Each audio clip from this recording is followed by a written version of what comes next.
अपने ही चंचल मन को अपने ही बस में करके एकाग्रता, स्थिरता एवं स्वयं अपने आप में शांति का अनुभव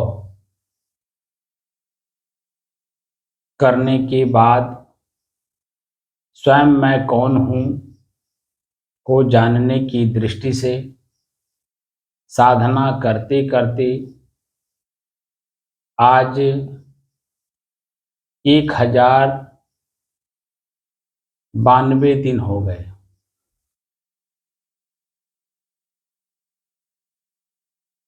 तारीख 3 नवंबर सन 2024।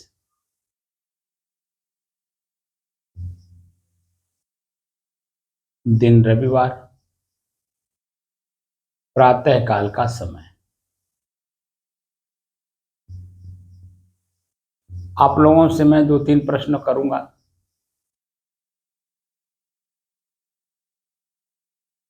आप लोग ये जो ध्यान साधना कराया जा रहा है, आप लोग ध्यान साधना क्यों करना चाहते हैं या क्यों कर रहे हैं?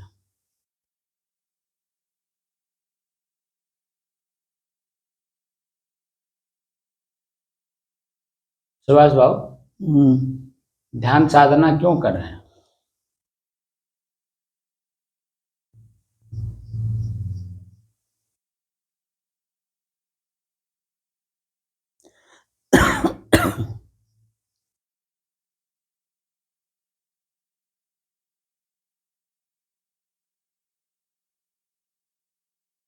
आप एक बार बोले थे कि शांति के लिए, ठीक है ना? राम अवतार बाबू, आप बताओ। अध्यात्म के बारे में कोई जानकारी चाहिए। झूठ बोल रहे हो।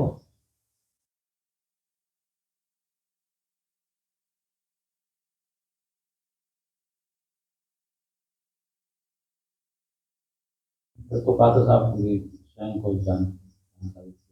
मोक्ष प्राप्त करने के लिए आप कह रहे हो, तब फिर अभी क्यों बोल रहे हो उल्टा?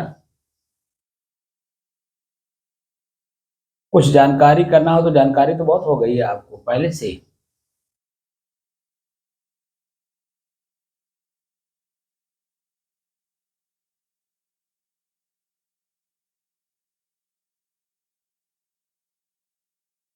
साधना का मतलब बस में करना होता है, और मन बस में है नहीं अभी आप लोगों का। तो सुभाष बाबू, आपको शांति कैसे महसूस होगा और आपको मोक्ष कैसे मिल जाएगा, बताइए। जब जो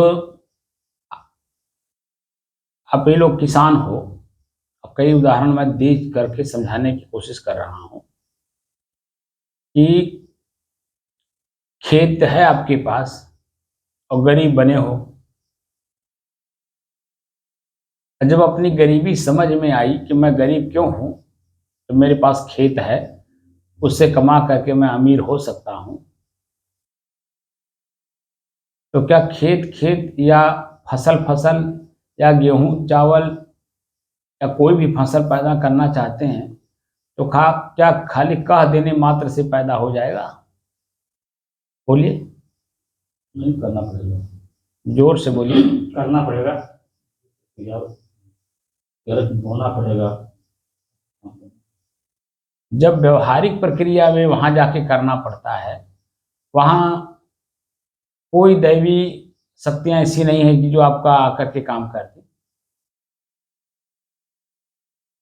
तो यहां भी तो कोई दैवी शक्तियां नहीं आके काम कर देंगी, यहां तो स्वयं भी करना पड़ेगा। तो जब आप लोग करेंगे तभी तो कुछ समझेंगे, और जब करेंगे ही नहीं तो समझेंगे क्या? कि किस खेत की मोली होती है, फसल कैसे पैदा किया जाता है। तो मोक्ष क्या होता है, मैं बार बार कई बार मैं कहा भी हूं कि ये संत के अलावा कोई कर भी नहीं सकता है, और बात भी सही है, दिख रहा है। तो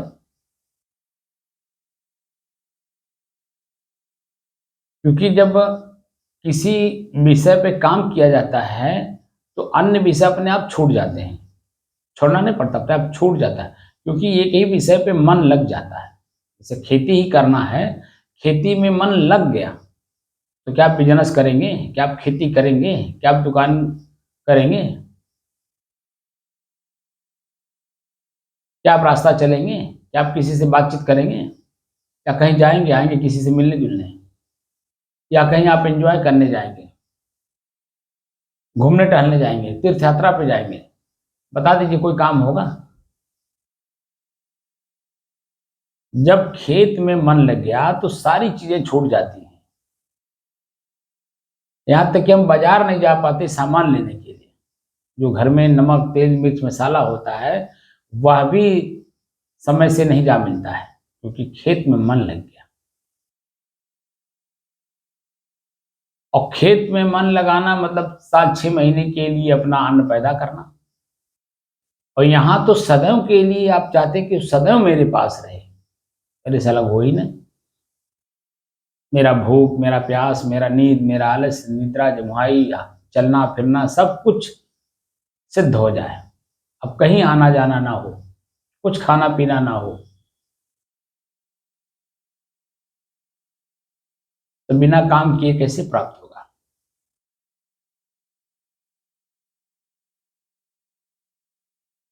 तो काम तो करना ही पड़ेगा, बिना काम किए नहीं होगा। और ये भी है, कल मैं आईजी साहब से मिलने गया था, दीपावली थी, तो ऑफिस में जो उनके साथ काम करने वाले लोग हैं, मेरे मन में आया उन लोगों को मिठाई खिला दो, दीपावली का एक शुभ अवसर है, और उन लोगों ने काम एक बहुत अच्छा किया है, सराहनीय काम किया है, इसलिए मेरे मन में आया। आईजी ऑफिस में एक अशोक जी हैं, उनके सहयोगी तो और कई लोग हैं, उनमें मनोज यादव हैं, मनोज राय हैं, और कई लोग हैं उसमें, उन लोगों का मैं नाम नहीं जानता। वो सब मिल करके एक कैंसर पीड़ित व्यक्ति को मौत के मुंह में से बचाने में कामयाबी प्राप्त किया। ठीक है, उस लड़के का नाम है अरविंद, अरविंद कुमार, और वह कैंसर से पीड़ित है। कलकत्ता में टाटा हॉस्पिटल में भर्ती था, ऑक्सीजन लेवल बिल्कुल खत्म, ऑक्सीजन लगा करके उसे ऑक्सीजन दिया जा रहा था। ऐसी परिस्थिति में उनके पास दो खाते थे, एक में 500 रुपया था, एक में 9,000 था। अब आप बता दीजिए कि वह व्यक्ति पैसे के चलते अपना शरीर छोड़ देता। उन बच्चों ने एक मुहिम चलाई, लोगों से चंदा जुटाना उस बच्चे के लिए। बच्चा क्या, मैंने उन्हीं के डिपार्टमेंटियल हैं, गोरखपुर में वो थे पोस्टेड इस समय, पहले बस्ती में ही काफी दिन तक थे।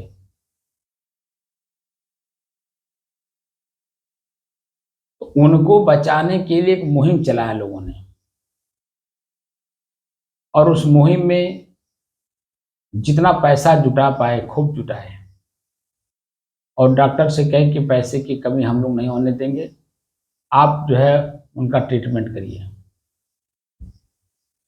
उन लोगों ने दसों लाख रुपए तक सब चंदा में, कोई 500, कोई 200, कोई 300, उन्हें नीचे, इतना नीचे जाने के बाद कोई 10-10 हज़ार भी दिए हैं। ऐसे करके 500 हज़ार, 500 हज़ार, 500 हज़ार तो बहुत लोगों ने दिया, और उसके ऊपर जिसके पास जितना जैसा क्षमता था उतना किया लोगों ने। उस चीज को मैंने देखा तो अब वो लड़का जो कैंसर से पीड़ित था, अब अस्पताल से छुट्टी पा करके घर आ गए हैं दीपावली के 2 दिन पहले। और अब ऑक्सीजन लेवल बराबर है, ठीक है, एकदम चल रहे हैं। तो मेरे मन में उत्पन्न हुआ कि उन बच्चों को मिठाई खिला दिया जाए। उसी मिठाई खिलाने के दौरान मैं आईजी ऑफिस गया हुआ था, तो आईजी साहब से भी मिला मैं। मेरा कर्तव्य बनता है कि जिसके घर जाएं उनके मुखिया से इजाज़त लेकर के ही कोई काम करें।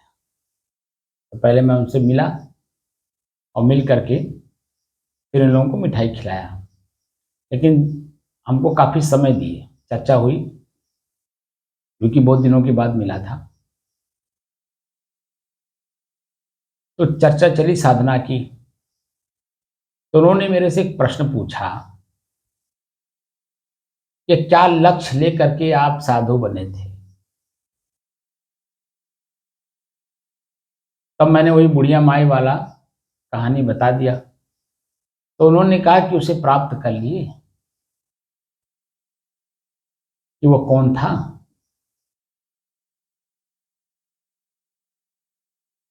मैंने जो जानकारी है मुझे वो मैंने बताया उनको, लेकिन वो उससे संतुष्ट नहीं हुए, क्योंकि उस इस लेवल की तो साधना नहीं करते, तो इसलिए वो नहीं जानते। लेकिन एक महत्वपूर्ण बात उन्होंने कहा कि जब किसी लक्ष्य को पूर्ण कर लिया जाता है, उसके बाद मन में क्या उत्पन्न होता है, अन्य जो लोग हैं उनकी सेवा का मनोभाव जग जाता है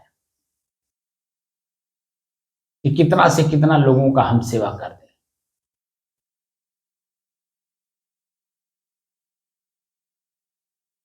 क्योंकि लक्ष्य, उन्होंने उदाहरण दिया, क्योंकि मेरे साथ जो ठाकुर साहब इनका लड़का भी गया हुआ था, तो इस बच्चे से भी मिलवाया उनको।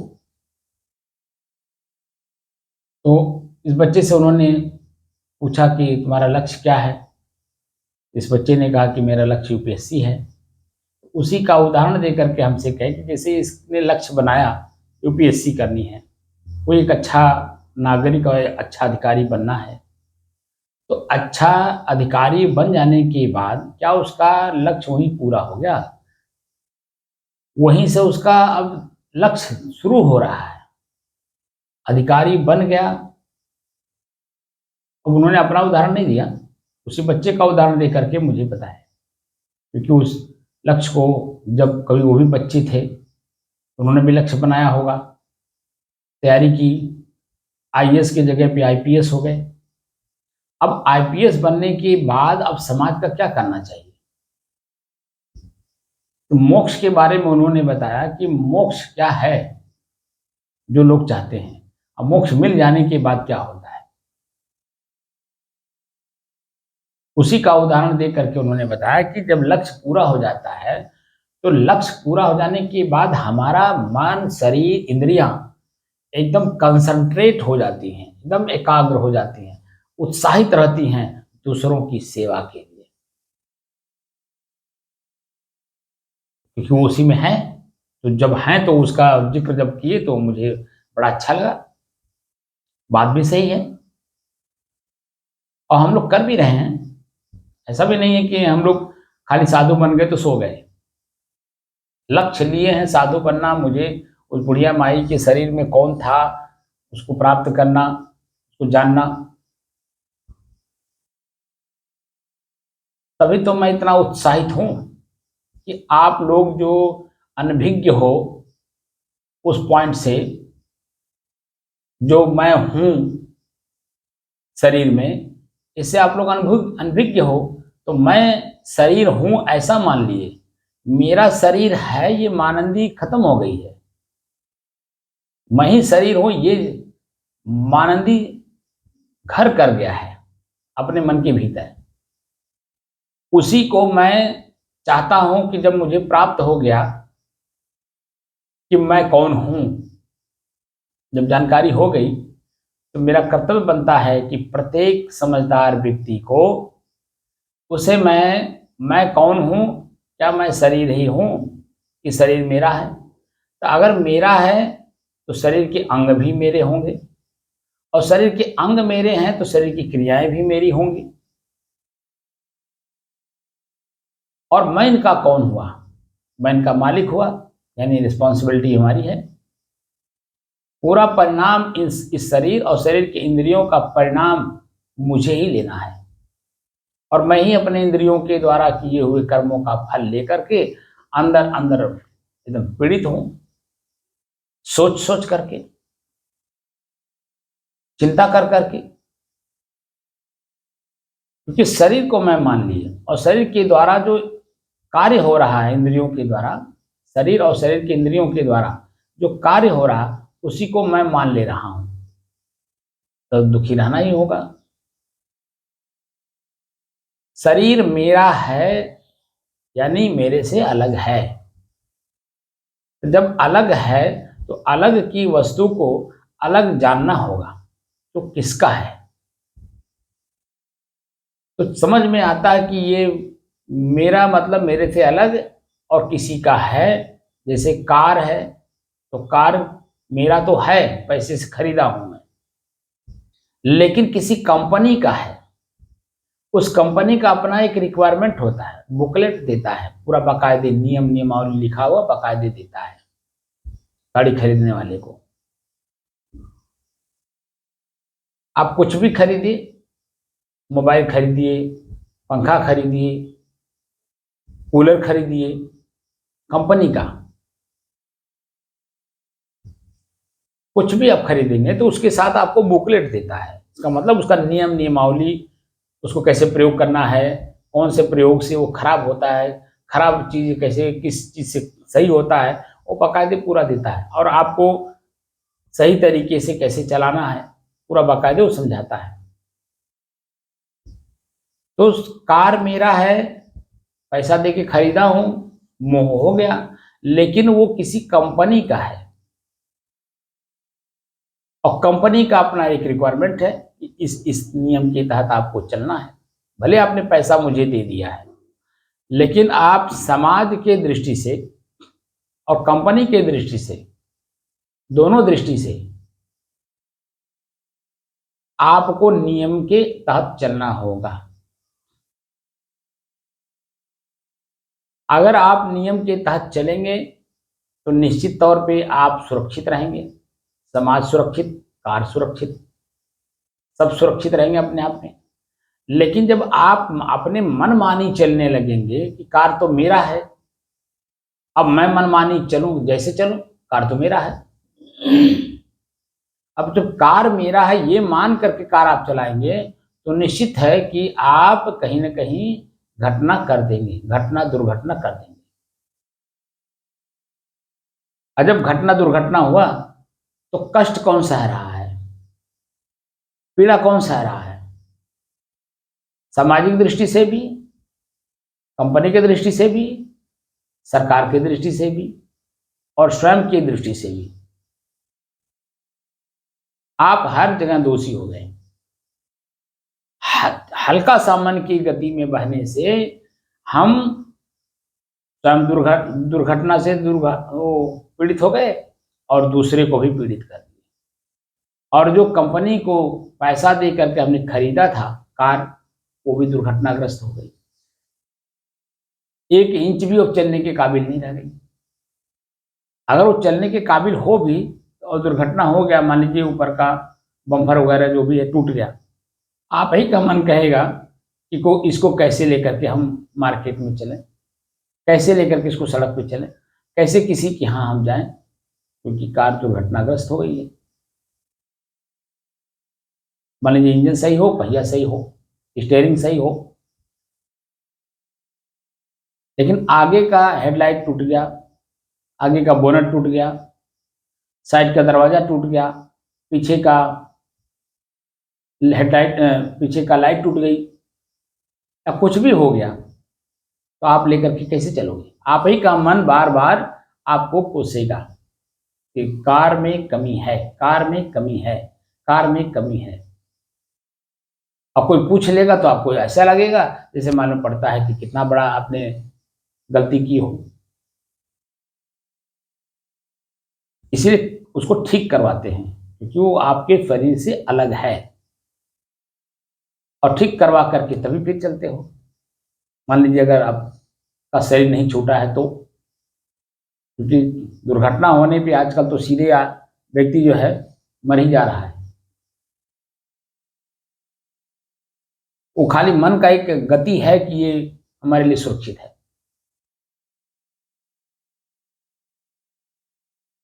मन की स्थिति को जब तक हम अपने बस में नहीं करेंगे तब तक मन की स्थिति अपनी कल्पना में चलता है, और कल्पना यहां काम करता नहीं। यहां तो आपको देख के चलना है, समझ के चलना है, जान के चलना है, करके समझना है अच्छा हो रहा है कि बुरा हो रहा है, सही चल रहे हैं हम कि गलत चल रहे हैं। तो जब मैं आज लगभग 3 साल पूरे हो गए, लगभग क्या 3 साल पूरे हो गए, दीपावली पर्व के हिसाब से 3 साल पूरे हो गए। अब इधर 2 दिन बढ़ गया। 31 को दीपावली थी, पहली तो पर्व, आज 3 तारीख हो गया, तो इसका मतलब 2 दिन बढ़ गया। तो 3 साल 2 दिन हो गए, और इन 3 साल 2 दिन में हमने साल 1.5 साल 2 साल तक सिर्फ मन को कंसंट्रेट एकाग्र करने के लिए पूरा विधि बताया। उसके बाद इस वर्ष जो है हमने अंतर ढूंढवाना शुरू किया। नाक, श्वास और मैं, क्यों जी कराया कि नहीं कराया? जी जी नाक, श्वास और मैं का अंतर दिलाया कि नहीं दिलाया? इसको जब पूरा करा लिया तब उसके बाद पसीना, शरीर और मैं, बोलिए कराया कि नहीं कराया? तो कान, शब्द और मैं नहीं हो जाएगा सीधे सीधे? जो 100 बार पढ़ने के लिए मैंने कहा, तो 100 बार पढ़े होते और पहले के जो आपने वो साधना करके स्थिति को देख लिए हैं, उसको जरा सा भी सेंस रखे होते तो तुरंत खट से समझ में आता कि कान, शब्द और मैंने क्या कहा? कान को, कान से नहीं कहा था, बोलिए कान को कहा हूं। तो कान को का मतलब क्या हो गया? उसको कह रहा हूं ना, उसको का मतलब मैंने अपने आप को नहीं कह रहा हूं, उसको कह रहा हूं। किसको? कान को कह रहा हूं। तो कान का मतलब क्या मेरे से अलग हुआ कि नहीं हुआ? साफ साफ मालूम हो रहा है। तो जब चेतना में रह के काम नहीं करेंगे तो कैसे समझ में आएगा? आप बताओ। चेतना में रहने पे जो पीछे चीजें पढ़ाई गई होती हैं वो वहां लागू भी होती हैं। ऐसा नहीं है कि पढ़ लिए, एक बार जान लिए तो वहीं वो रह गया, खत्म हो गया। आप ही लोग स्कूल पढ़े हो, क ख ग घ अंगा पढ़े हो कि नहीं पढ़े हो? बोलिए शुरुआती दौर में पढ़े हैं कि नहीं पढ़े हैं? वो क ख गंगा वहीं पढ़ करके खत्म हो गया, उसकी जरूरत आगे नहीं पड़ी। जब तक आप पढ़ोगे वो क ख ग घ अंगा वो आखिरी तक चलता है, जब तक आप पढ़ोगे। या वो क ख ग घ अंगा तब तक काम करता है जब तक आपकी जिंदगी है, क्योंकि शब्द उसी से लिखोगे ना। कर्म लिखना है, कर पहले आया कि नहीं आया? बोलिए। कारखाना लिखना है तो क आया कि नहीं आया? बोलिए। तो जो चीजें हम शुरुआती दौर में पढ़ते हैं वो अंत तक रहता है, उसी के आधार पे हम ऊपर चढ़ते हैं। तो जब मैं आपको अंतर दिखा रहा हूं कि श्वास को अलग होकर के देखो, मेरा अपना ही श्वास कैसे चल रहा है उसे अलग होकर के देखो। तो महसूस करने के लिए कहा कि नहीं कहा? दिखाई तो देगा नहीं आंख से, क्योंकि हवा तो वैसे भी नहीं दिखता है। आंख से क्या हवा दिखता है? वो तो शरीर में जब स्पर्श करता है तब महसूस होता है। वैसे ही अंदर से महसूस करना है कि मेरा अपना ही श्वास कैसे चल रहा है।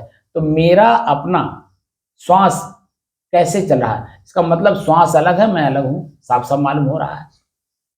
शब्द को पकड़ने से पता चलता है ना कि मैं कर क्या रहा हूं और मुझे करना क्या चाहिए। एकदम हूबहू पता चलता है। तो कान को मैंने कहा, तो कान का विषय क्या है? शब्द है ना। जी। अब कान के माध्यम से मैं कैसा रूप रंग बदलता हूं ये पता चलता। तो मैं बदलता हूं या मन बदलता है ये पता चलता, क्योंकि मैंने आपको कहा है कि मैं शुद्ध हूं, शांत हूं, स्थिर हूं और एकरस हूं। ये जब बात कह दिया हूं तो वो लागू होता वहां कि मैं तो शुद्ध हूं। तो ये कौन है कि जो अपने आप को कष्ट सह रहा है? तो कष्ट भी, पीड़ा भी, आनंद भी, सुख भी पता चलेगा कि मेरे से अलग है, क्योंकि मैं नहीं हूं। तो किसका है? वो इंद्रियों का है, प्रकृति का है, मन का है। मेरे तक नहीं पहुंच सकता। मन कष्टित होता है, मन पीड़ित होता है, मैं थोड़ी पीड़ित होता हूं, क्योंकि मैं तो शुद्ध हूं, शांत हूं। तो जब शुद्ध और शांत हूं तो मेरे अंदर में जो मैं दुख, पीड़ा, आनंद, सुख कहां से आ गया? क्योंकि वो तो प्रकृति की होगी ना। तब पता चलता है कि कितने गहरे में जाने के बाद मोक्ष मिलता है। मोक्ष से कह देने मात्र से थोड़ी मिल जाता। कहीं कोई सामान है कि कोई उठा के दे देगा? बोलिए। और कोई दे भी देगा, मान लीजिए आपके पास खेत है और खेत के चलते मान लीजिए किसी से अगर आपने कर्ज मांगा तो दे देगा, तो क्या उसको रिटर्न नहीं करना पड़ेगा? बोलिए। करना पड़ता। तो फिर तो कोई दे देगा तो उधर हुआ होगा, उसे लौटाना भी पड़ेगा। तो जो मेरा होगा वो मेरा, मेरे से कभी अलग नहीं होगा। वो पहले भी था, अभी भी है और आगे भी अनंत काल तक रहेगा। वो ऐसी वस्तु को खोजा जा रहा है।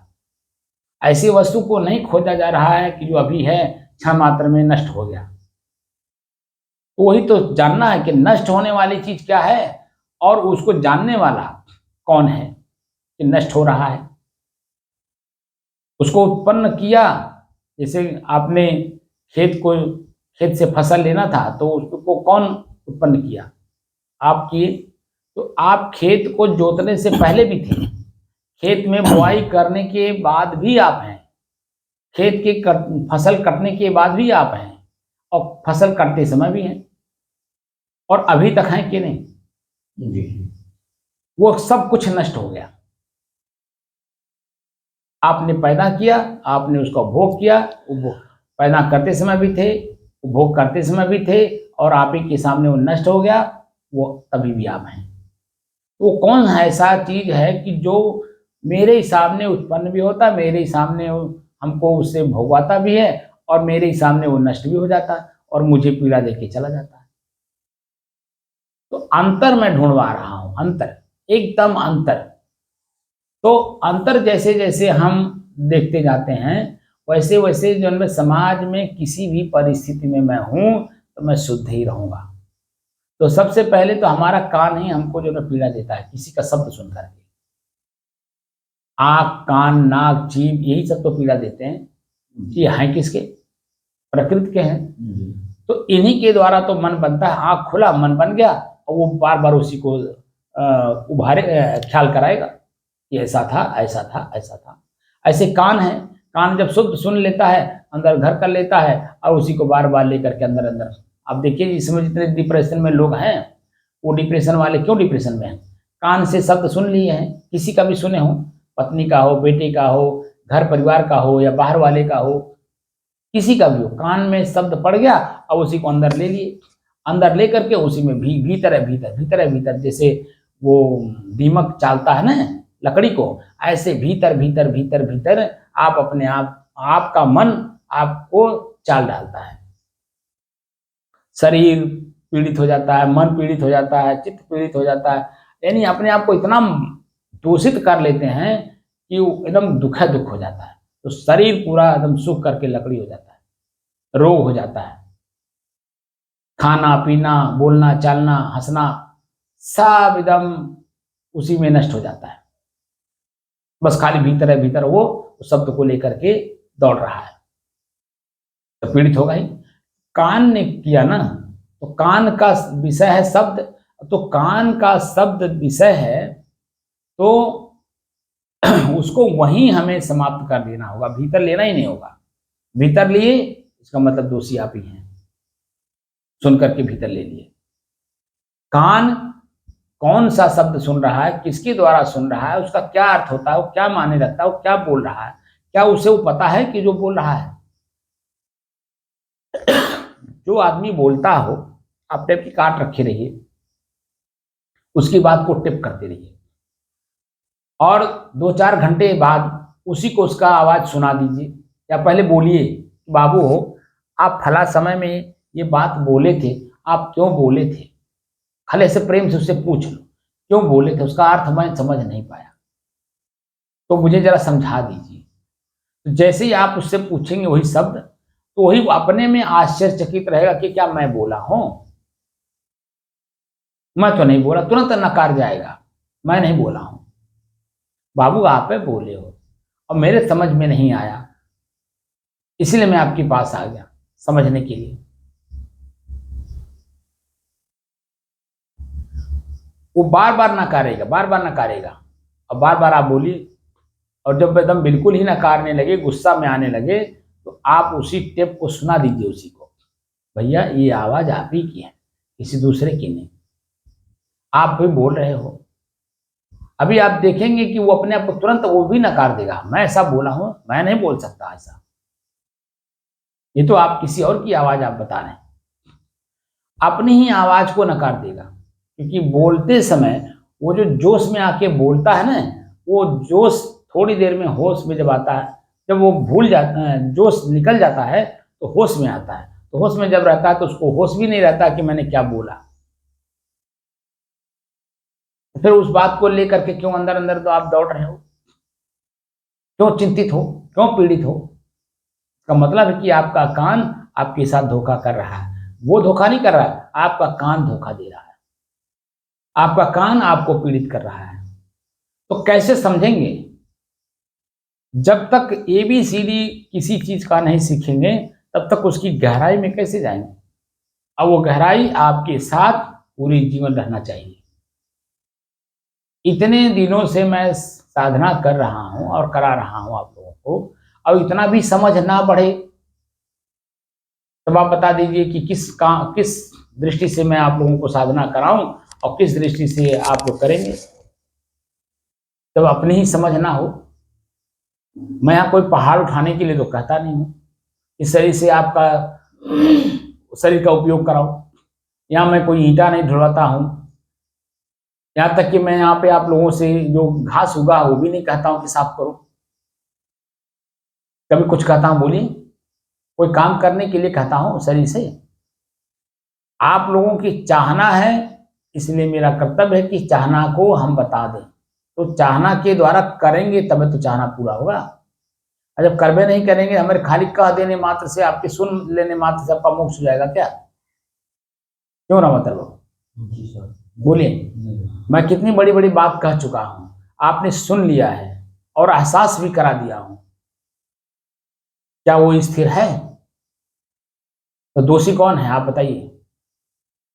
इसलिए साहब जो है, ये प्रकृति की सारी बातें जो है, मेरा तो है नहीं, मेरा तो कुछ आएगा नहीं, तो हमको किसी बात का नहीं कष्ट होना चाहिए। मैं क्या कह चाहे रहा हूं, आपको देख करके, चाहे मतलब ये चर्चा करके, किसी चीज के लिए नहीं दुख होना चाहिए। मैं क्या कह रहा हूं, तो जब धीरे धीरे, जैसे आ, गिरवा मछली पकड़ने के लिए बहुत छटकता है ना गिरवा मछली, तो उसके लिए क्या करना पड़ता है? पलथी मार के बड़े कायदे से पकड़ना पड़ता है, धीरे धीरे, या जाल फेंक करके, क्या तुरंत जल्दी जल्दी खींचता है आदमी? देखे हो कि नहीं देखे हो? नहीं, इसी तरह है।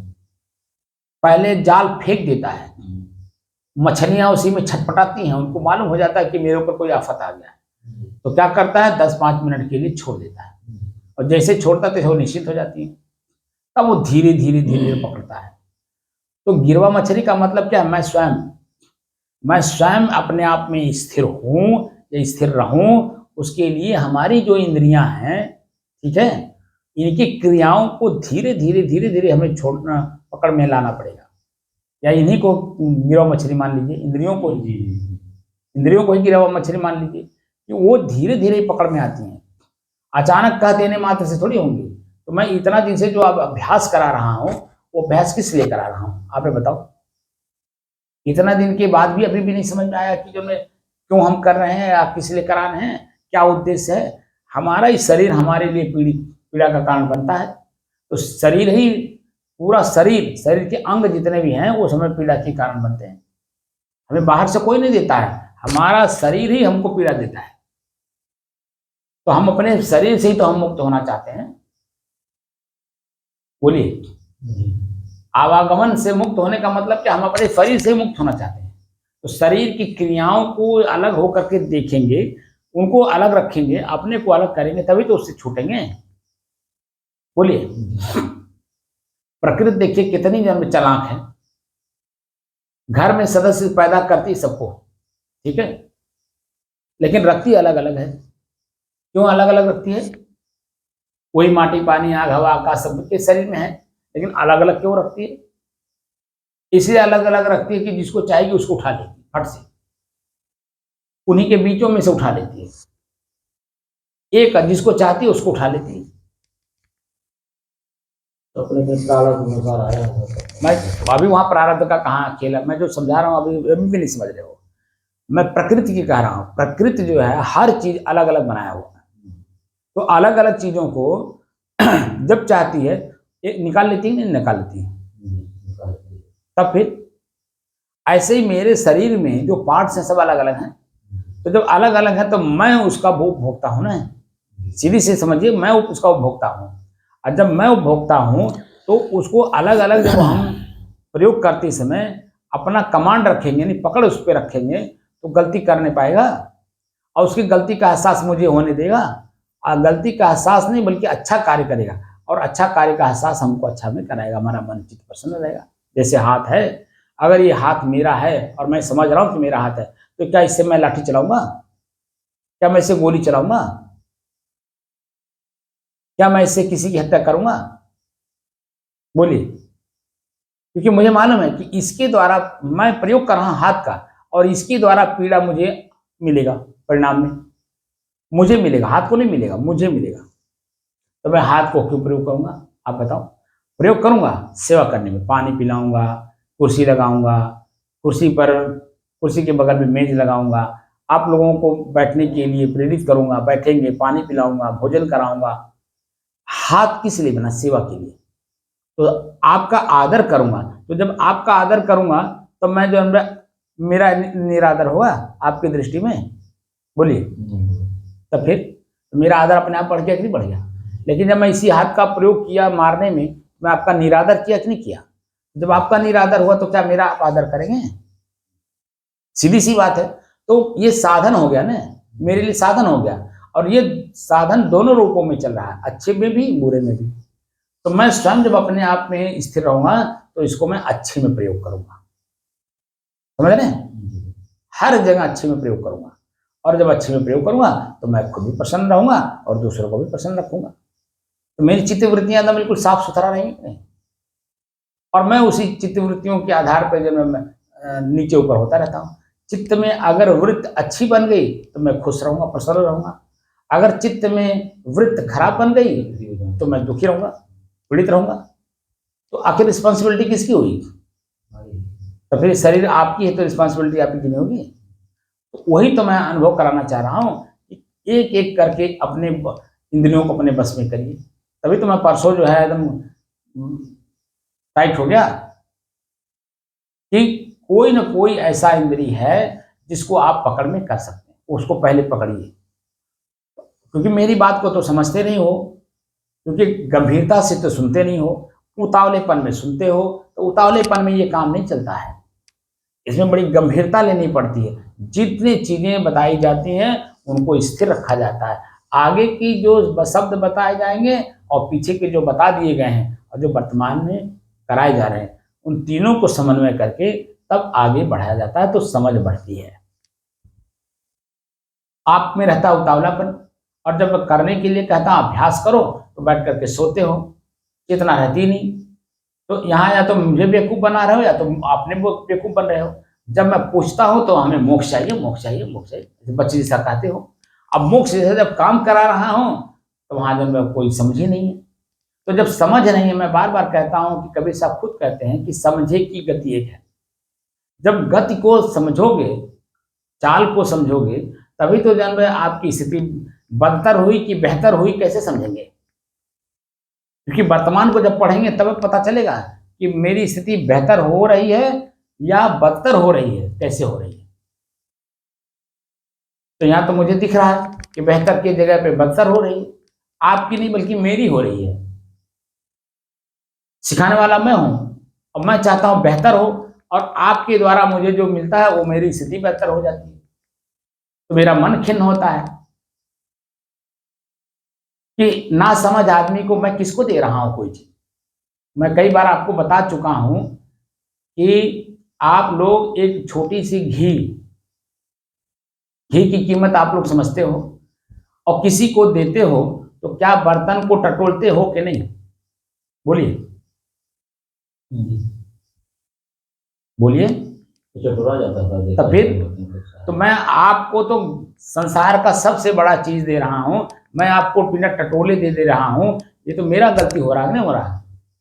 तो नष्ट हो रहा है, हमारा घी खत्म हो रहा है ना, नष्ट हो रहा है। ऐसे व्यक्ति को मैं दे रहा हूं घी, संसार का सबसे बड़ा चीज आपको दे रहा हूं, जो आप खोज रहे हो, अनादिकाल से खोज रहे हो। और अगर यहां चूक गए तो अनादिकाल से तो फिर मनुष्य शरीर में तो आना ही नहीं है, पक्का है, मैं तो बता दे रहा हूं। तो वही भटकते रहो जानवरों के बीच में, क्योंकि ये जो वृत्तियां हैं यही भटकाती हैं, दूसरा कोई नहीं भटकाता। बस भटकते रहो, भटक के मुआ जिस बन का रोज, तो कबीर साहब कहते हैं। और मैं ये सब बातें कह भी नहीं रहा हूं, मैं कबीर को पढ़ा है, गंभीरता से पढ़ा, तब मैं कह रहा हूं कि हम लोग खुद भटके हुए हैं और अपने ही द्वारा, अपने इंद्रियों के द्वारा किए हुए कर्मों के फल लेकर के हम लोग दौड़ रहे हैं, और भीतर से हमारी खुद की इच्छाएं लेकर के हम दौड़ रहे हैं और कुछ नहीं। और उसी को कबीर साहब कहते हैं, इच्छा को मार दो, जो तू चाहे मुझको छाड़ सकल की आस, अब मुझे ही ऐसा हो रहा, सब सुख तेरे पास। साफ साफ कह रहे हैं, सब सुख तेरे पास, बस खाली इच्छा को त्यागो। किसी भी प्रकार की इच्छा, कल्पना, वासना ना रह जाए, तब अपने आप में देखिए एकदम स्वस्थ, निर्द्वंद, निश्चल, निष्फिक्र, आकाश की तरह पूरा मालूम पड़ता है, शरीर एकदम हल्का फुल्का आनंददायक, और मैं इसी में रह करके आनंद का अनुभव कर रहा हूं। लेकिन जब करोगे, देखोगे, जानोगे, तब तो मालूम होगा, और मैं उस चीज को अनुभव कराना चाहता हूं। और जब वो अनुभव हो जाए तो सेवा भी दूसरे का करना चाहिए, क्योंकि हर आदमी वही खोज रहा है, भटका हुआ है। और जब मैं रास्ता पा गया तो मेरा कर्तव्य बनता है कि रास्ता हम लोगों को भी बताएं, जो भटके हुए लोग हैं, ताकि अपना रास्ता पा करके अपने घर को जा करके शाम को अपने बच्चों में, अपने परिवार में जिंदगी अच्छी जी लें।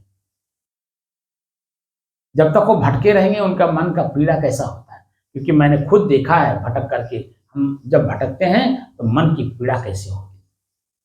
कहीं कुछ अच्छा लगता है, कहीं कोई आदमी अपना प्रिय लगता है, इतना भी आप सांत्वना दे दीजिए, खाने पीने की वस्तुएं दे दीजिए, कितना बड़ा माल दे दीजिए, और अपने लोग वहां ना हो, तो मन में कितना बड़ा भय रहता है, भाई पता नहीं कहाँ ले जा रहे हैं, पता नहीं क्यों हमें यहाँ रखे हैं, पता नहीं किस उद्देश्य से हमको इतना अच्छा अच्छा भोजन दे रहे हैं, मेरे शरीर के साथ क्या करेंगे।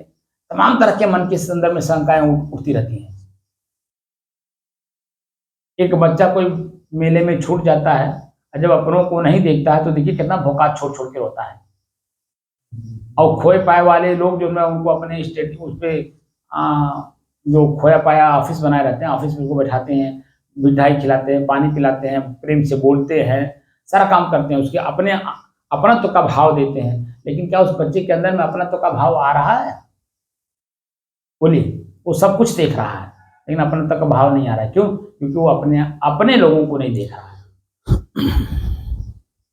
ऐसे इसी को तो भटकना कहते हैं, कि हम अपने को नहीं देख रहे, इसलिए भटक रहे हैं, इंद्रियां हमको भटका रही हैं।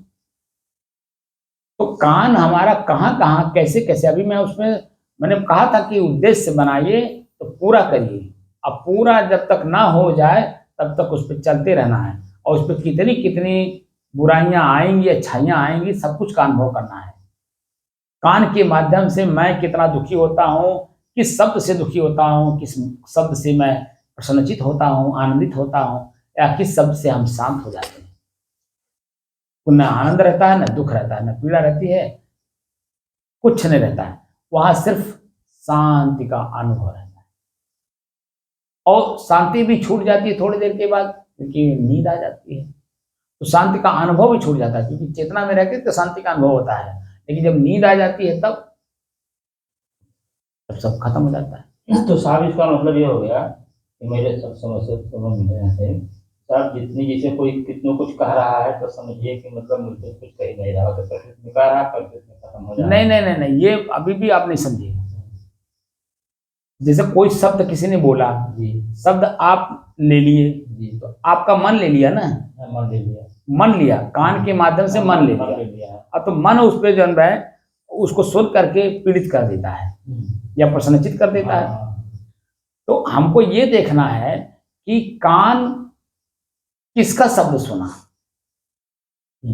कोई व्यक्ति बोलेगा ना, किसी की आवाज आएगी, वो किसकी आवाज है, तो जब उसकी आवाज को सुनेंगे तो उसकी आवाज के साथ साथ उसके मनोदशा को भी देखा जाता है, आंख का भी प्रयोग किया जाता है, उसके शरीर के अंगों का हाव भाव भी देखा जाता है, शब्द भी देखा जाता है कान से, आंख से उसके शरीर को देखा जाता है, हाव भाव क्रियाएं। तो फिर उस पर विश्लेषण होता है कि ये चाहता क्या है। फिर ये जो शब्द बोला है ये तो पीड़ादायक बोल दिया, लेकिन इसकी चाहना क्या है उस शब्द को बोलने से, क्यों बोला। अब कई तरह के प्रश्न आएंगे कि नहीं आएंगे। अभी खाली एक एक प्रश्न का उत्तर ढूंढिए। मैंने कहा था कि इसमें हजारों प्रश्न आएंगे, अभी खाली एक या दो प्रश्न आप पहले सॉल्व करिए, उसके बाद तब यही एक ही दो प्रश्न जो मैं एक ही दिन में आप जो हाथ पैर खड़ा कर दिए, चेतना में रहना नहीं चाहते हैं, तो आप ही का कान आपको दुख दे रहा है। मैं जो बोलता हूं तो मैं तो आपका हितैषी हूं, हित की दृष्टि से बोल रहा हूं, मैं आपके दुश्मन थोड़ी हूं। मुझे आपसे कुछ लेना है, बोलिए, आपका खेत ले लेना है, मैं आपका पड़ोसी हूं, क्या आपका भाई पटदार हूं, क्या आपका बेटा हूं, क्या आपका नाती हूं, आप बता दीजिए, क्या आपके गांव का मैं हूं, आपका मैं क्या ले रहा हूं जिससे आपको पीड़ा होगी। आप मेरे पास बैठे हो मोक्ष प्राप्त करने के लिए, तो मोक्ष प्राप्त करने वाला जो साधन मैं बता रहा हूं मुंह से, उसको करना भी तो पड़ेगा। अब करोगे तो जो दिखाई देगा वही तो आपका होगा, और मेरा भी उद्देश्य पूरा होगा कि इनको मैं इस बात का जानकारी दे दिया, इनको जानकारी होने से उस चीज से मुक्त हो गए। अब वो ऐसा नहीं है कि दोबारा आपके कान में वो शब्द नहीं आएगा, कि आपके आंख के सामने वो रूप नहीं आएगा, आपके जीभ के सामने वो स्वाद नहीं आएगा, कि आपको पैर से चलना नहीं है, कि हाथ से कुछ करना नहीं है, बशर्ते ये कि आप वहां सावधानी बरतेंगे, हर जगह पे सावधानी बरतेंगे, क्योंकि वो जीभ का विषय है स्वाद, कान का विषय है शब्द, वो शब्द हमको भटका रहे हैं। ध्यानम निर्विषय मन है, ध्यान क्या है, मन का निर्विषय हो जाना। तो मन निर्विषय कैसे होगा, इंद्रियों का जो विषय है उनसे जब आप मुक्त होंगे तब ना मुक्त होंगे। इंद्रियां तो जब तक आप शरीर में रहोगे तब तक रहेंगी, लेकिन जानकारी हो जाएगी, तो जानकारी होने से जैसे स्वाद जब मिलता है ना तो आदमी गले तक ठूस के खा लेता है। स्वाद जब मिलेगा, जब जानकारी रहेगी, तो एक रोटी कम में खाएगा, क्योंकि स्वाद में बह करके हम अपने ही शरीर की स्थिति परिस्थिति नहीं बदल देंगे, क्योंकि मुझे जानकारी हो गई कि उल्टी होता है, दस्त होता है, कालरा पकड़ लेता है और तमाम तरह के रोग उत्पन्न होते हैं। तो हम एक रोटी कम खाएंगे कि नहीं खाएंगे, सावधान रहेंगे कि नहीं रहेंगे। ना हम बिल्कुल नहीं खाएंगे, ना हम इतना खा लेंगे कि जो है गले तक हमारा शरीर नुकसान करे। तो हम मध्यम मार्ग चलेंगे कि नहीं चलेंगे, बोलिए। तो मध्य मार्गी, समाधि का मतलब मध्य मार्गी क्या हो गया, समाधि का मतलब मैं कई बार कहा हूं, सम धन आदि। आदि और व्याधि दो चीजें हैं, आदि व्याधि माने कष्ट, आदि माने सुख। तो दोनों की स्थितियों को बराबर लेकर के चलने वाला वो होता है समाधिस्थ।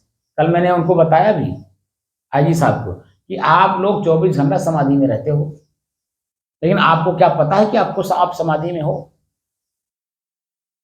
लेकिन इस बात को कैसे समझेंगे, क्योंकि वो जो चीज वो जानते हैं उतना तो सही है, हम नहीं उनको कह सकते कि गलत कर रहे हैं, क्योंकि समाज को जब वो मेंटेन कर रहे हैं, मैं तो कुछ भी नहीं हूं। उसका मतलब है कि वो समाधि में है। अरे समाज में देखिए, समाज है, अपने हैं, और प्लस सरकार है, तो दोनों के मध्य में अपने हैं ना, तो दोनों को बचा रहे हैं। उधर सरकार का भी जो आदेश रहता है उसको भी पालन करना होता है, इधर समाज को भी बचा करके चलना होता है कि ये टूट भी ना जाए, मतलब उग्र ना हो जाए। तो अपनी स्थिति को मजबूत करते हुए चलते हैं नहीं, क्योंकि स्वयं अपने आप को भी बचाना होता है, दोनों के मध्य में हमको अपने आप को बचाना होता है। दो पाट के बीच में साबुत गया न कुएं, तो वो जो चक्की का उदाहरण कबीर साहब दे रहे हैं वो यहाँ भी दे रहे हैं। सर नाक, शब्द और मैं, तीन हो गए कि नहीं हो गए? बोलिए। अरे नाक सुगंध दुर्गंध है, नाक दुर्गंध और मैं, या नाक श्वास और मैं, तीन हो गए कि नहीं हो गए? ऐसे कान शब्द और मैं, तो तीन हो जाएंगे ना। तो दो पार्ट, यानी कान और शब्द के पार्ट में मैं दुखी हो रहा हूं, पीछे जा रहा हूं। अब मुझे क्या करना चाहिए? किले में सट जाइए। जो बीच में किला होता ना चक्की के, उसके जो सट जाएगा वो ही बचता है, अन्यथा चक्की में अगर पड़ गया तो पिसना पक्का है। बात को समझ रहे हैं? तो बीच का जो किला है वही तो मैं हूं। अब मुझे अपने में ही बचना है, तो इनको हम क्या करेंगे? इनका सदुपयोग दुरुपयोग जैसा भी होगा हम वही निराकरण कर देंगे, हम उसको भीतर आने ही नहीं देंगे। कान ने सुना है तो कान का शब्द का निराकरण हम वही कर देंगे, वो भीतर आएगा ही नहीं। जब भीतर आएगा ही नहीं तो हमको कष्ट देगा नहीं, पीड़ा देगा नहीं, तो शरीर में रोग कैसे होगा? तो सब अगर आवाज जाएगी तो मन में जाएगी। पहले आप अभ्यास करो, अभी इतना शंका बार बार ना करो, अभ्यास करो शब्द को समझने का प्रयास। अभी ज्यादा ऊपर बढ़ जाओगे आपका फिर वही स्थिति रह जाएगी, आप खाली पछोर भर रहे हो लेकिन उसको काम नहीं करते हो। काम करके देखो उसको। एक इसीलिए दो ही प्रश्न लिखाया हूं, आगे का कोई प्रश्न लिखाया हूं? तो फिर अभी दो प्रश्न का खाली उत्तर निकालिए और उसके बाद आगे बढ़िए, अगर करना हो तो। अभी स्थितियां आपके ही अंदर में, आपकी स्थितियां बिगड़ी हुई हैं और आपको अपने स्थिति को आपको सुधारना है। हम अपना सुधारेंगे, आप अपना सुधारेंगे। हम तो खाली मार्गदर्शक, हम तो मार्गदर्शन कर रहे हैं कि आप कहाँ कहाँ फंसे हो और किस किस दलदल में हो और उस दलदल से निकलने का उपाय क्या है। बात समझे? हम आप ऐसे दलदल में फंसे हैं जहां बचाने का कोई साधन नहीं है, वहां सिर्फ एक साधन है। बताइए वो कौन सा साधन है? वो हेलीकॉप्टर के द्वारा ऊपर से रस्सी डाली जाएगी, उसको पकड़ोगे ऊपर निकलोगे। तो मैं वो काम कर रहा हूं हेलीकॉप्टर का, कि रस्सी पकड़ो ऊपर आओ और मैं आपको ले जा करके जमीन पर रख दो जहां दलदल नहीं है।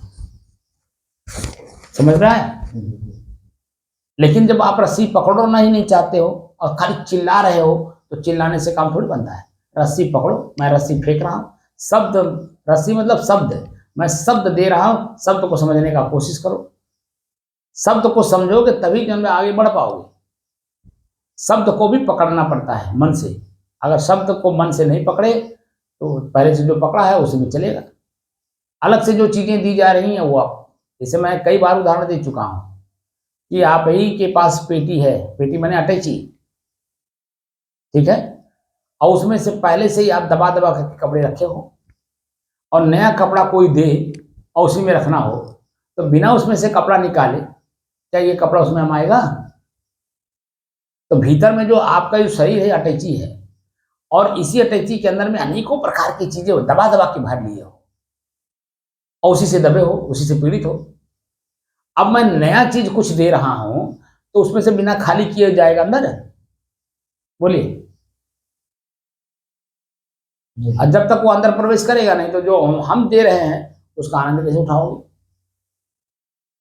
इसीलिए मैं आपको जब कहता हूं तो हमारे उत्तम, क्योंकि मैं हूं उत्तम भाव में, आप हो निम्न से निम्न में, निम्न से निम्न में, तो हमारी स्थिति को कैसे समझ पाओगे? वहां काम करके आना पड़ता है, काम करके आइए। जो मैंने आपको दीपावली के दिन पहले या दीपावली के दिन कहा कि इसको काम को करके आओ, काम को आपने किया ही नहीं। तो आप बता दीजिए कि वो स्थिति मेरी बार बार हमारे मुंह से निकलेगा। अगर करके आए होते, एक तो पहली बात मेरा मुंह बंद हो गया होता, और दूसरे आपको अपना हल्कापन महसूस होता, और मन कभी भी उस पर पीड़ित नहीं होता, बल्कि वो पैसा जो खर्चा हुआ वो नहीं मायने रखता। उस पैसे के माध्यम से जो हमारे को प्रसन्नता अंदर से मिली वो महत्वपूर्ण है। वो हमको हल्का करता है, अंदर से प्रसन्नचित्त करता है, और आगे की स्थिति को मजबूत करता है। और वही खर्च करके उसी व्यक्ति से आप जब चाहते तब आप जो है उसे लाभ ले लेते। लेकिन जब समय पे आप उसके काम नहीं आए तो आपके समय में वो कैसे काम आएगा? इस चीज की ज्ञान मुझे हमारे निहाल साहब से हमने पाया, समझे? हमारे निहाल साहब को मैंने बताया ना, बड़ारा जो कुटी है कुंडा में जहाँ मैं जाता हूँ, कोठारी साहब, इस एक ज्ञान उनसे मैंने लिया है। वो व्यवहारिक थे, अब व्यवहार की कला जानते थे। तो वो जैसे उनके पास 10-12 बीघा खेती है आश्रम में, और खेती करानी है आश्रम की दृष्टि से, क्योंकि संत महात्मा वहाँ हमेशा आते जाते रहते हैं। तो उनके भोजन प्रसाद के लिए अगर अपने पास अन्न नहीं है तो बता दीजिए कि जब दूसरा हमारे पास कैसे दे देगा, और देगा भी तो कितना देगा, कब देगा, कोई कौन पता है। जब अपने पास खेती है तो खेती स्वयं कराते थे। तो गांव में जाते थे लेबर लाने के लिए, मजदूर लाने के लिए, तो वो ये खाली गांव में घुसते थे, किसी से कुछ कहते नहीं थे, गांव में खाली घुसते थे, और उनको जरूरत है एक की, आते थे 10, और किसी को मना नहीं करते थे। समझ रहे हैं? मना किसी को नहीं करते थे, सब आओ। और काम हुआ कि नहीं हुआ उससे कोई मतलब नहीं, आए हैं काम करने के लिए, बोला है काम करने के लिए, लेकिन वो काम कर रहे हैं कि नहीं कर रहे हैं वो ऐसा नहीं ख्याल करते थे। जब समय होता था नहारी का, दोपहरी का, भोजन का, वो बुला करके भोजन भी कराते थे, और नहारी देते थे भूजा और भेली, तो उठा करके अजूरी अजूरी देते थे, जय अजूरी, जब तक वो कह न देखना बाबा जब ना चाहिए तब तक वो देते रहते थे। वो जानते हैं कि ये कौन है, इनकी इच्छाएं क्या है, बस वो तो अपने शरीर तक और अपनी इंद्रियों तक सीमित है, उसके ऊपर उनको कोई ज्ञान नहीं। अपने ही परिवार में कमाते हैं और शाम को 500 रुपया लेकर के गए, 5 के 5 से खत्म कर दिए, तो गरीब के गरीब नहीं बने रहेंगे, क्योंकि जितना मजदूरी करेंगे मजदूरी मिलेगा उसको तुरंत शाम तक खत्म कर देंगे। उसी में उनके अपनी मन में चेतना नहीं जागृत हो रही है कि अगर 500 कमाया हूं उसमें तो कुछ तो काट कपट करके रखूं। हो सकता है ऐसे भी दिन आ जाए कभी मजदूरी ना मिले, तब क्या होगा?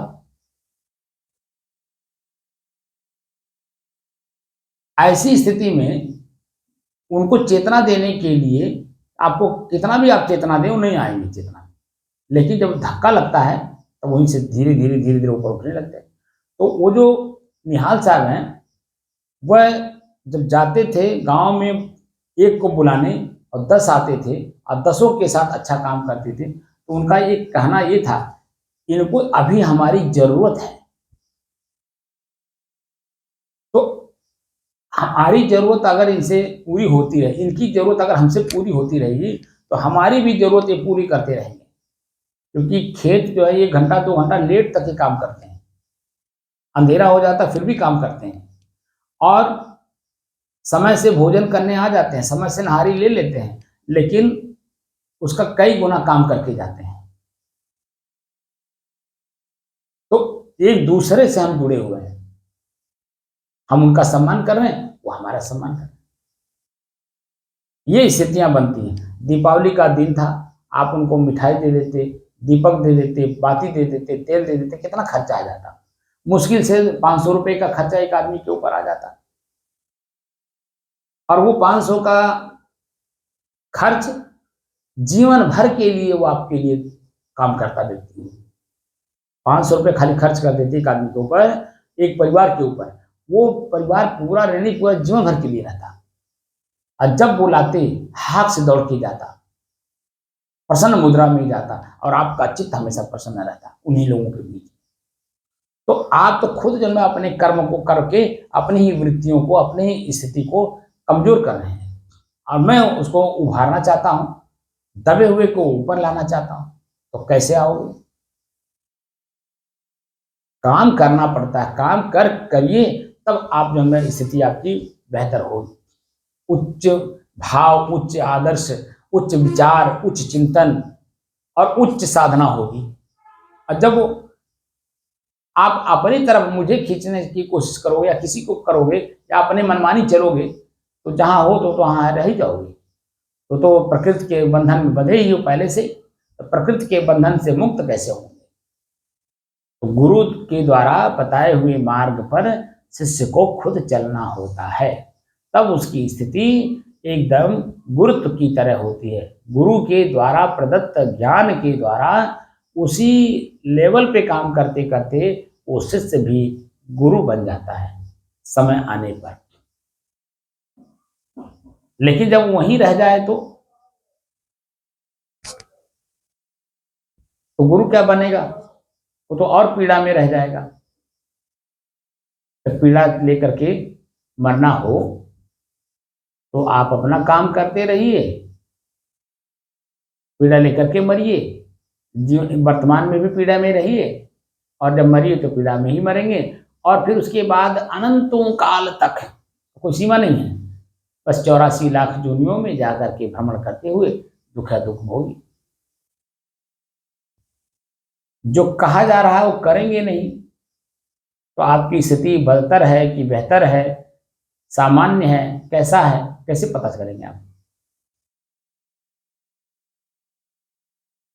तो आप जो प्रश्न लिखे हो अभी दोबारा जाकर के उसको 100 बार पढ़िए और उसके रहस्य को जानने का प्रयास करिए कि को है कि से है। तो को का मतलब उसको कहा जा रहा है, और से मतलब उसी के द्वारा मुझे प्राप्त हो रहा है। तो मैंने को का शब्द का प्रयोग किया, से का नहीं प्रयोग किया। बात को समझे? प्रश्न क्या है?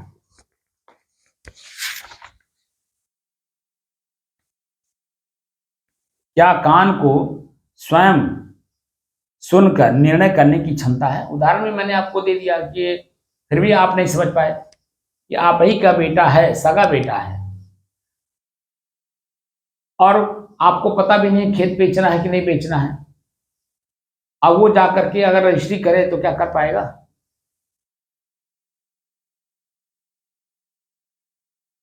कि कर देगा? तब फिर ऐसे कान की हिम्मत है कि जब वो हमको पीड़ा दे दे? उसको तो मैंने महत्व दे दिया इसलिए पीड़ा मुझे दे देता है, और जब इसको हम महत्वहीन कर देंगे तो हमको पीड़ा देगा? कान की भाषा मन में जाएगी। मैं क्या कह रहा हूँ अभी फिर वही बात आप समझे नहीं। कान को कह रहा हूँ ना, सुन तो कान रहा है, तो वही उसको दबाइए ना। मन क्यों बनने दे रहे हैं? मन बनने ही मत दीजिए, कान को ही दबा दीजिए। मतलब भीतर से अपना काम करिए, कान को तवज्जो ही मत दीजिए, तो सन बने करे। कान जैसे आप रास्ता चलते हो तो बहुत सारे लोग आपस में बात करते हैं कि नहीं करते हैं? बहुत सारी आवाजें आती है नहीं आती है? लेकिन आप रास्ता चलते हुए अपने विचार में लीन रहते हो कि मैं कहाँ जा रहा हूँ, किससे मिलना है, क्या काम मुझसे कहना है, उसी में लीन रहते हो। तो बगल में चलने वाला भी जो व्यक्ति है बात करते हुए निकल रहा है, आपसे आगे पीछे हो रहे हैं, क्या उनकी आवाज आपके कान में जाती है? क्या उनकी बात आप सुनने लगते हैं? उनकी सुनेंगे तो आपका रह जाएगा, और आप अपना करेंगे तो उनकी रह जाएगी। तो दोनों स्थितियां एक में नहीं चल सकते ना, अलग अलग है तो अलग अलग रहेंगी। तो मैं अलग हूं, मेरा कान अलग है, तो कान का जो विषय है शब्द वो कान तक ही सीमित रह जाए, वो भीतर आए ही नहीं। तो मैं भीतर से जब कुछ काम करूंगा तब कान के द्वारा शब्द मेरे तक आएगा ही नहीं, क्योंकि मैं काम कर रहा हूं। अभी वो स्थिति नहीं आई, अभी खाली अलग अलग करिए। शंका करने की जरूरत है, काम करने की जरूरत है। काम करोगे तो उसका रहस्य समझोगे। आपके मन का प्रश्न जो उठ रहा है ना मन में शंका, वो अपने आप सॉल्व हो जाएगा। पहले काम तो करिए। क्या कान को, इसका मतलब कि हम दूसरे को कह रहे हैं, कान को स्वयं सुनकर निर्णय करने की क्षमता है?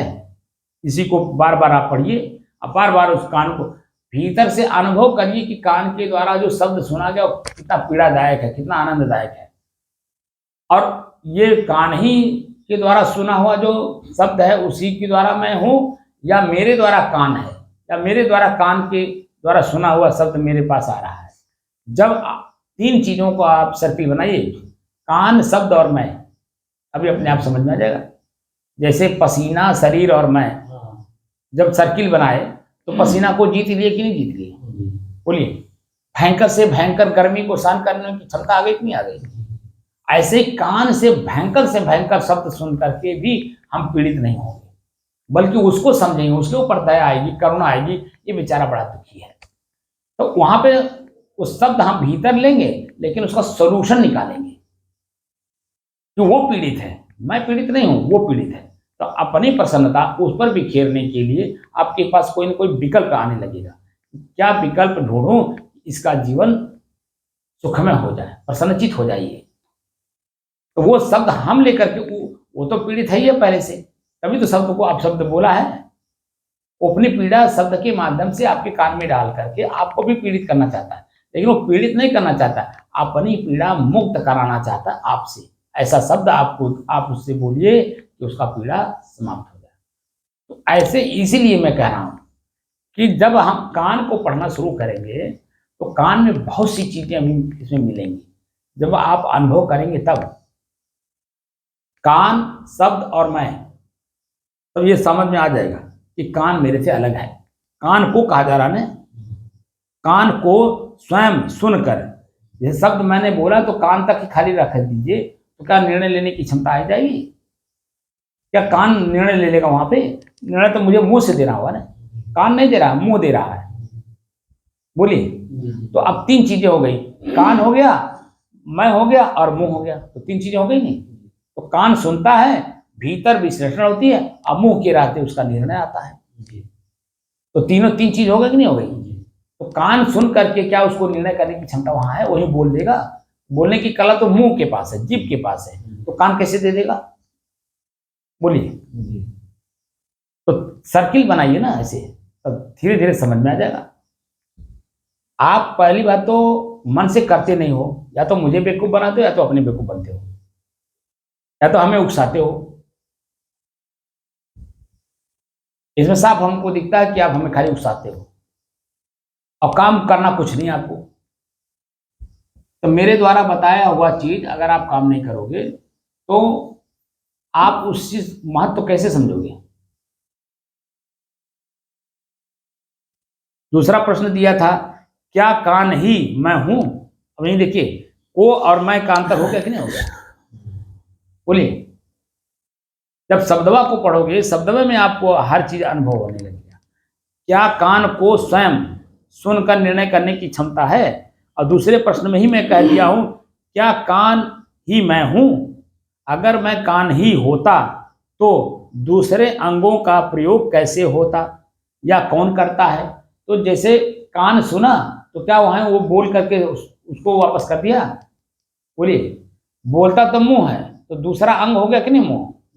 बोलिए। कान और दूसरा अंग मुंह, इसका प्रयोग कैसे होता? अगर कान को ही सुन करके निर्णय करने की क्षमता वहां होती तो मुंह को बोलने का कहां अवसर मिलता? क्योंकि उसके पास भी जीभ होता ना। जैसे यहाँ से आवाज जो निकल रही है मुंह से, हम बोल करके, क्या कान से बोल रहा हूँ कि मुंह से बोल रहा हूँ? बोलिए। किससे बोल रहा हूँ?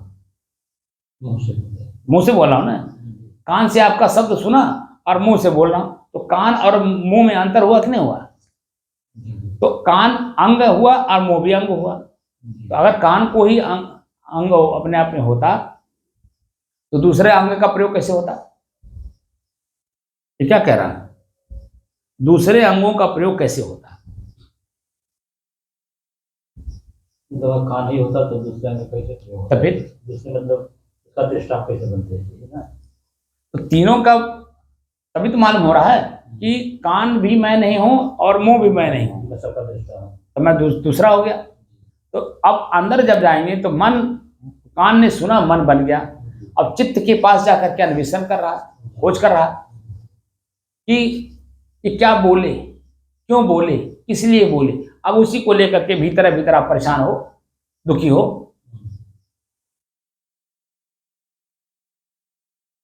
तो कान का निर्णय मुंह करता है अब मुंह को चाहिए कि मन के पास पहले मन, कान ने सुना मन बन गया, अब मन को चाहिए कि चित्त के पास लेके जाए और खूब चिंतन करे, खूब चिंतन करे, इतना चिंतन करे उत्तम भाव में कि वो जो कान के द्वारा सुना हुआ शब्द मुझे जो पीड़ा दे रहा था वो पीड़ा मुक्त हो जाऊं मैं, और मुंह से जो शब्द निकले, तभी तो कबीर साहब कह रहे हैं कि शब्द संहारे बोलिए। कौन बोल रहा है? शब्द को संहारने करके बोलने वाला कौन है? वही तो मैं हूं।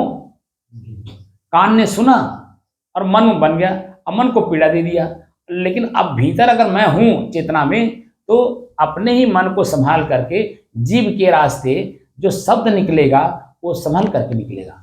शब्द संहारे बोलिए, शब्द के हाथ न पाओ, एक शब्द औषधि करे, एक शब्द करे घाव। तो कान ने सुना तो घाव कर दिया। अब आपको चाहिए कि शब्द को मैं सुना, घाव हो गया, लेकिन उसको दूसरे को मेरे द्वारा घाव ना हो, क्योंकि दूसरे ने मुझे दे दिया, लेकिन मेरे द्वारा दूसरे को घाव ना हो, ऐसे शब्द का प्रयोग करो। यानी जो दूसरा व्यक्ति मुझे घाव दिया उसी के साथ मुझे वार्तालाप भी करना है, तो मेरे द्वारा जो शब्द निकले उसको राहत भरी, उसको राहत हो, क्योंकि पीड़ित है। जैसे नदी में डूबता हुआ व्यक्ति आवाज लगाता है जोर जोर से, तो जो उसके बचाने जाता है वो आवाज नहीं करता है, वह उसे बचाने के लिए उपाय ढूंढता है, तो कोई न कोई साधन उसके पास भेजता है, या खुद भी उतर जाता है। तो जब वो ज्ञान में रहता है तो उसका बाल पकड़ कर, जब मैंने महिला है तो बाल पकड़ करके बाहर खींचता है, ठीक है। अगर पुरुष है तो उसके ऊपरी हिस्से पे नहीं जाएगा, निचले हिस्से पे जाएगा, पैर पकड़ करके खींचेगा, क्योंकि जब ऊपरी हिस्से पर जाएगा तो वो उसके पास हाथ है, और वो हाथ चलाएगा और आपको पकड़ेगा और आपको नीचे दबाएगा, अपने ऊपर होना चाहेगा। तो आप जब दब के मर जाओगे तो फिर उसको कैसे बचाओगे? तो इसका मतलब दोनों मर जाओगे। तो वहां एक को बचाना अति आवश्यक है, स्वयं को, और फिर तभी हम उसको बचा पाएंगे। और जब स्वयं ही मर जाएंगे तो उसको कैसे बचा पाएंगे? वो बचा कि नहीं बचा कैसे आपको पता चलेगा? बोलिए। इसीलिए बचाने वाला, जो भी नदी में डूबते हैं, डूबने वाले को बचाने जो जाते हैं, जो नदी पे रहने वाले काम जो करते हैं, इसको हम केवट कहते हैं, उनको आप कभी भी देखेंगे तो वह बचाने का उपाय पहले से ढूंढे रहते हैं कि वो डूब रहा है तो उसके पास हम कैसे जाएं और किस तरह से उसको हम बाहर निकालना है, और जिंदा भी हो।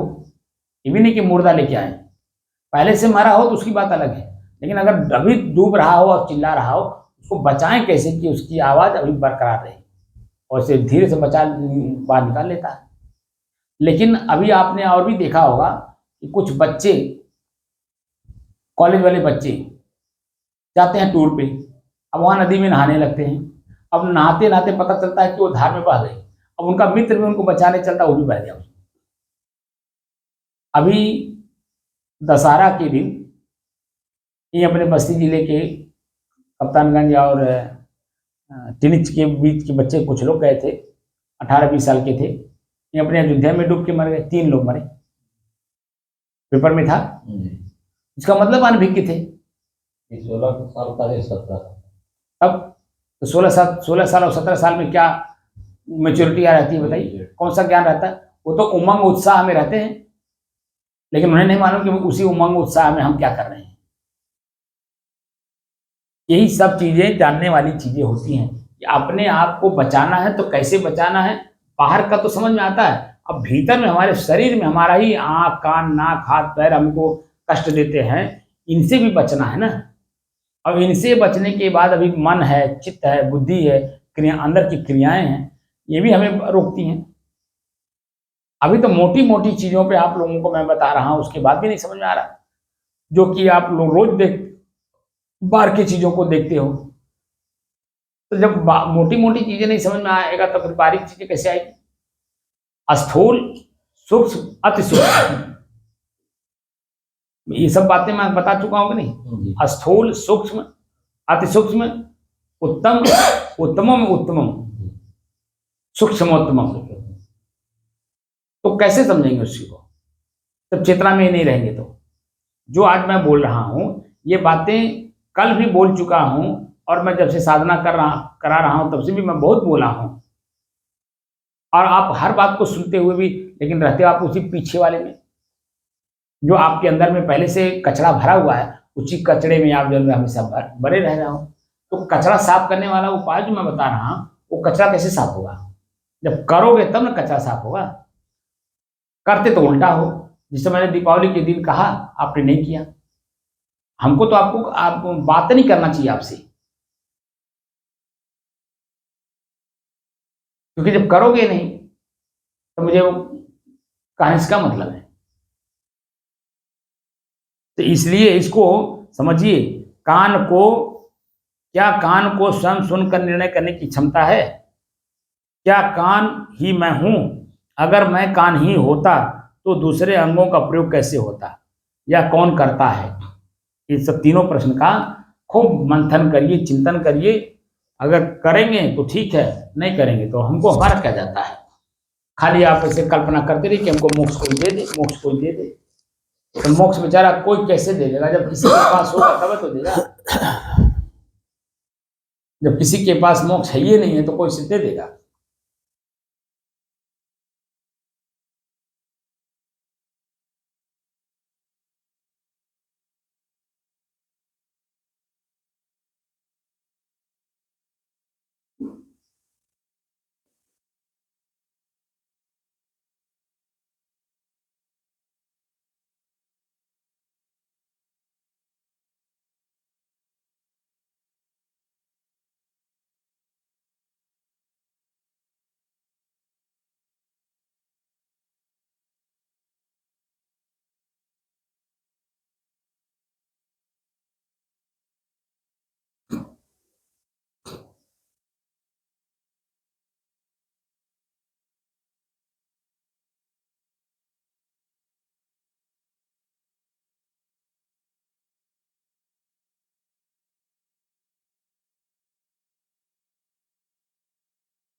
सदगुरु कबीर मन के बारे में बहुत कुछ कहते हैं। ई मन चंचल, ई मन चोर, ई मन सुत ठगा। मन मन करते सुर नर मुनि चाहे, मन के लक्ष्य द्वार। कब भाग जाएगा, किधर चला जाएगा, क्या याद कर लेगा, तो पता नहीं चलता है। अपनी स्थिरता में हम रह नहीं पाते, यही हमको परेशान किए रहता है। तो अपने ही चीज़ों से हमें अपने को बचाना है, सतर्क रहना है, सावधान रहना है। और अपनी सावधानी ही साधना है, ये भी मैं बता चुका हूँ। जितने अपने चीज़ों से आप सतर्क रहोगे, सावधान रहोगे। मन, अपने ही मन कैसे कैसे अपने आप को समझाता है। अगर दो वृत्तियां आपस में लड़ती हैं, ये बता चुका हूँ कि नहीं। तब मैं जब कहा कि करके आइए, तो आप ही का मन आपको बता दिया कि पैसा खर्चा होगा, अब पैसा इतना खर्चा हो जाएगा। अब वो ऐसा जन्म आपको भटका दिया कि आपको जो अच्छा काम करना था, जिससे कि मन प्रफुल्लित, प्रसन्नचित, आनंदित होता, वही मन जो आपको समझा रहा है कि नहीं करना है, और वही कर दिए होते तो आपका मन कितना खुश रहता, और आपको भी फिर समझाता आपने बड़ा अच्छा काम किया, भीतर से आपको कहता। तो दो वृत्तियां वही तो हैं, आपस में लड़ती हैं। तो कर करके आइए और अनुभव करके हमें बताइए कि क्या कान को सुन करके निर्णय करने की क्षमता है।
साहिब।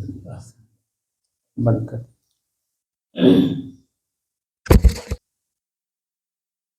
कुछ समझ में आया सुभाष बाबू? हाँ क्या समझ में आया?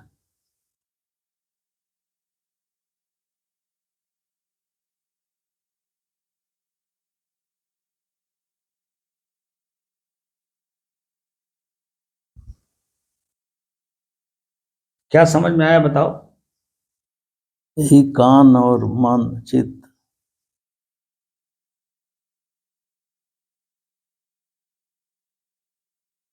कान, मन और चित्त, क्या?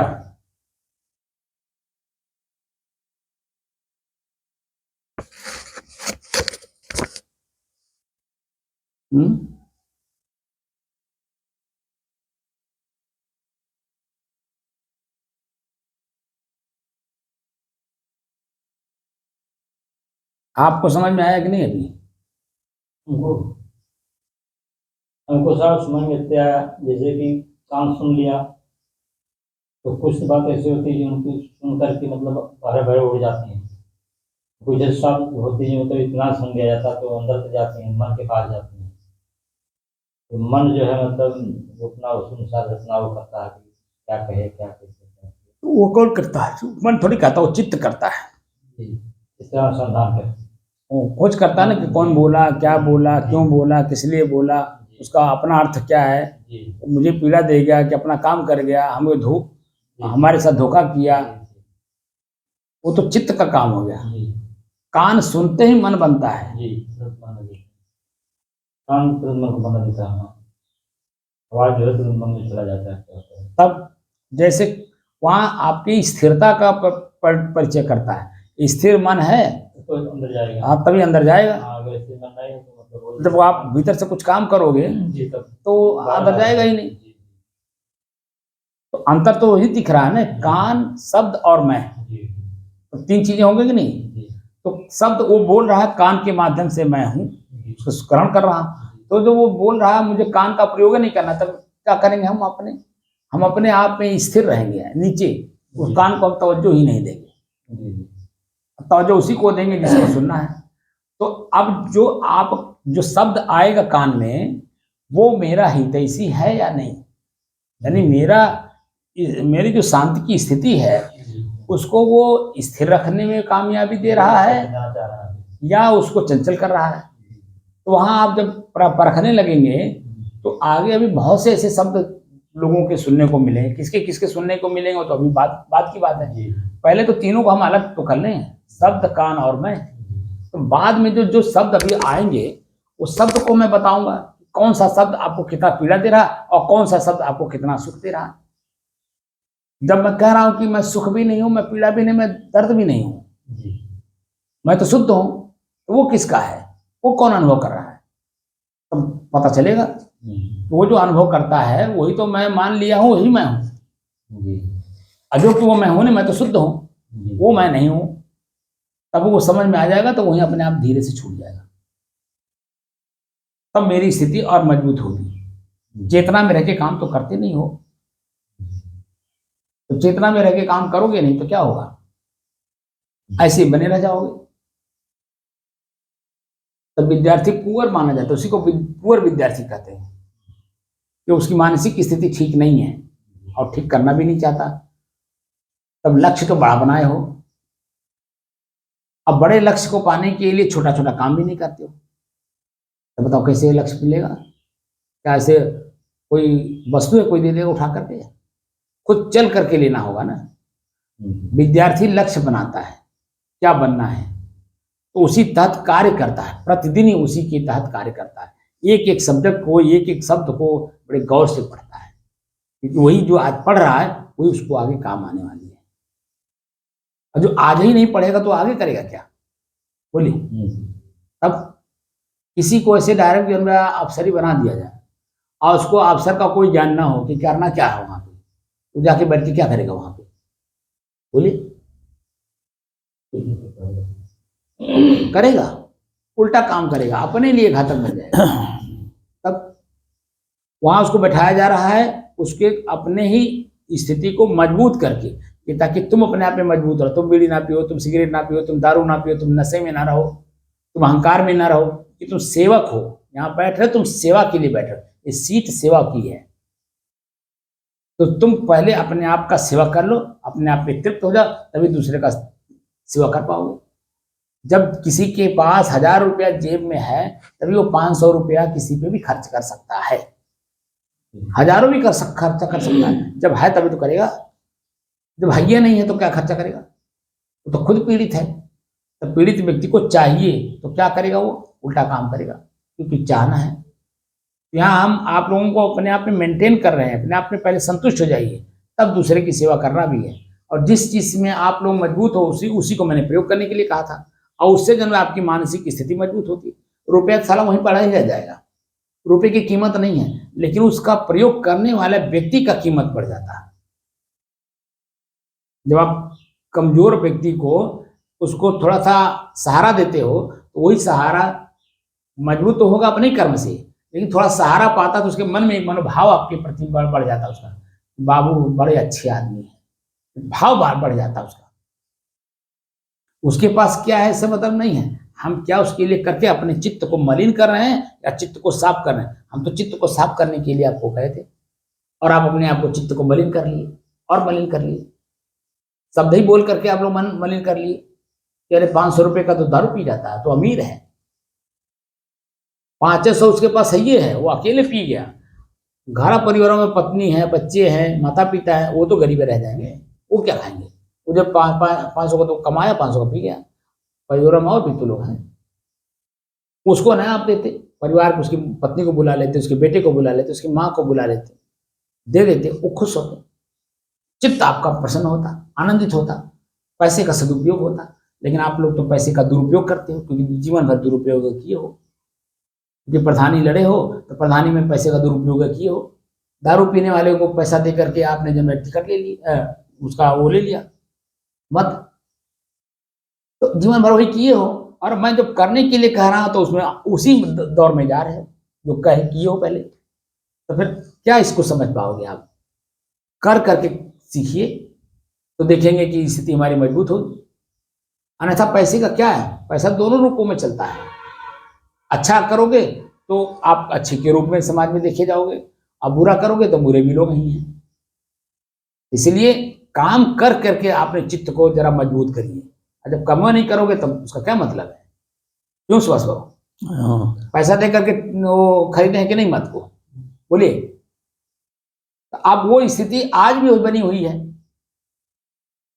वो दारू पिलाए होंगे, मांस खिलाए होंगे, और वही स्थिति आज भी बनी हुई है। अरे बदलिए, कुछ बदलिए अपने आप को, बदलेंगे तब कुछ सीखेंगे, नहीं बदलेंगे तो कुछ नहीं होगा। खाली ऐसे बैठिए और सुनते रहिए, खाली उससे कुछ नहीं होने वाला है। बात समझ में आया? कुछ बदलिए।